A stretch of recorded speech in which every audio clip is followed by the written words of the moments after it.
Most of the time in Minecraft you build something completely alone, and sometimes you may have a friend there to help you out. But what if 400 builders split into 16 teams and got together to place 6.8 million blocks in 72 hours to construct the craziest build ever made? Well, that's exactly what happened.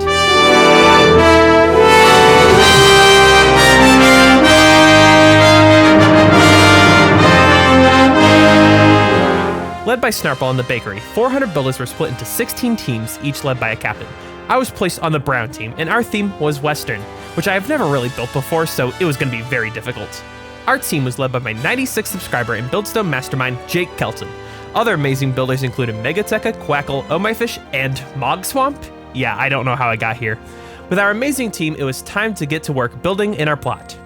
Editor's note, the event started at 9 o'clock for me on a Friday, so I wasn't able to log on until like 5 o'clock later that day, so some of the stuff had already been built. Day 1. Jumping into it, I decided to build right next to Oh My Fish's cathedral, and I really only had one idea about what I really wanted to do coming into this, and that was doing a mining operation. And so I decided to start building out a little area here just to get my footing and understanding of what I wanted to do really with the style of this Western mining operation. Now with this build, I wanted to have multiple layers and a bunch of different overlapping and stacked builds, and so I had to have a bunch of different block palettes, but all still in that brownish tone to work with the Western, and so that made it a little bit difficult. I'm starting here now to also build a crane that will be lifting some of our gold that we will be getting from this mining operation that I wanted to build. Someone also built some water wheels that I decided to try and incorporate into the mechanics of the mining operation. And now we're going into the mine where I have a little bit of a railroad going in here with some mining operations, some gold, and a little furnace in the back that you'll be able to see for a little bit before I put a roof on. Now back to the exterior, I decided to add some more buildings as well as some walkways to make sure that we could really move around the space in survival mode, as that's something we really wanted to do. I now decided to then also block off that side of the cathedral with some more buildings, this time doing some green and some red color palettes to just break up the coloration.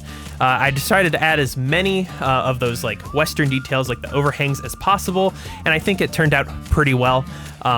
After these two buildings here, I then decided to add in some silos, in which it's mostly diorite and some calcite, but I added also in some cherry planks to really have some extra character and colorization in that build. Onto the other side of the build, I decided to add another building here, really small, just to add in some space and to cover up a missing hole. Day 2. It's been like 12 hours since I was on last, so let's see. Okay, good. Extra things have been added here. Well, I like this. Okay, now we're just gonna have to figure out a place in which we are gonna build next, which might end up being here on top of the cathedral here, though. It looks like that fish might have been doing a bit. I don't know.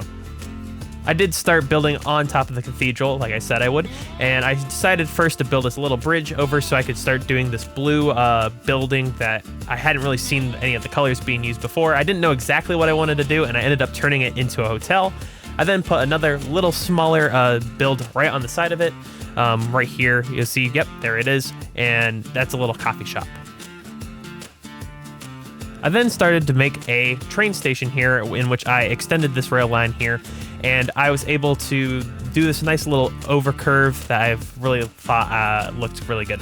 I did it in this orange color because I hadn't really seen much of that, and I did a little interior here as well. Then I went to the back side and added in a silo to cover up some of the map art that I did, as well as do some more detailing, such as some arches to keep up the rest of this build above it, as well as some detail work on the other side of there as well. I then went to the other side of the build and did some more building on the structure, on the supports here, in which I decided to make a little farmhouse area, which is like an electrical grain mill thing, in which I made a wind turbine here, and then a little grain silo that is powered by the wind turbine there, as well as some more silos in the back behind it, as I just like building silos and I really liked this design that I found. Day 3. Let's see where we are at here. Okay, I know. Okay, so it's looking pretty good up here. We got a little bit of like terrain going here. I ended up working on a big part up here at the top of the build in this brutalist style that I haven't really ever touched before. It was this brutalist sci-fi western thing that we were trying to go with, and so I ended up making a little meat farm, industrial farm, with a bunch of lovely things like a meat cleaver here, and I end up having a little bit of blood spilling out of the side. I did a lot of fun little detailing work here and a lot of coloration with different blocks like coal ore that I wouldn't really have thought of before. I did a lot of building up here, and it was just, this was like 3 hours of work. It took a lot of time doing all this detail, but I think it turned out pretty good in the end. I have this little clock tower thing in the back that I think it was What a Twist that I was putting on the back. It was whole bunch of stuff, but it turned out really well in the end, and I really, really like it.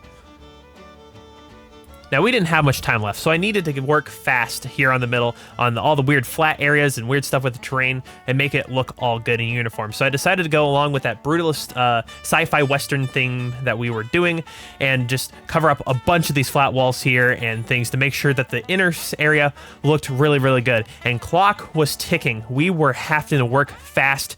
Cyber was working on coloring and lighting up a bunch of the support structures. Jake was over here detailing a whole bunch of different places that needed to be fixed.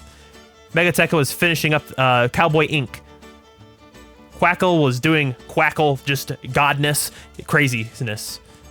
Squidmaster was making sure that we could move everywhere and it was all survival friendly. Tim Tam Tom was covering up and building a bunch of new buildings to cover up holes. Two Lights was over here making Benny's spaceship from the Lego movie. What a Twist was adding more details such as this jail sign to the side of the Brutalist building. And I was there in the middle finishing up my part of the build.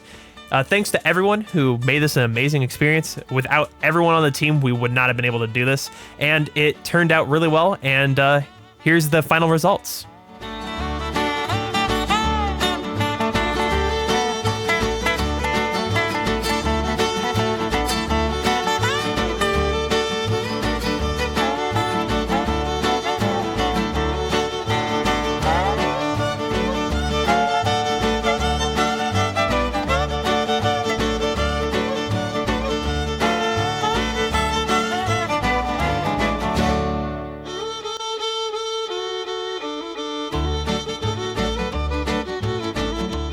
I think this build turned out so well, and I think Snarple did too, as we ended up winning the most cohesive build award out of the 16 teams. Again, thank you to all who helped make this event possible, and I will never forget it. Wait, Moxwong never logged on? What do you mean he ditched us for Minecraft Live? Well, I guess I can just say I carried Mog on a build. So long.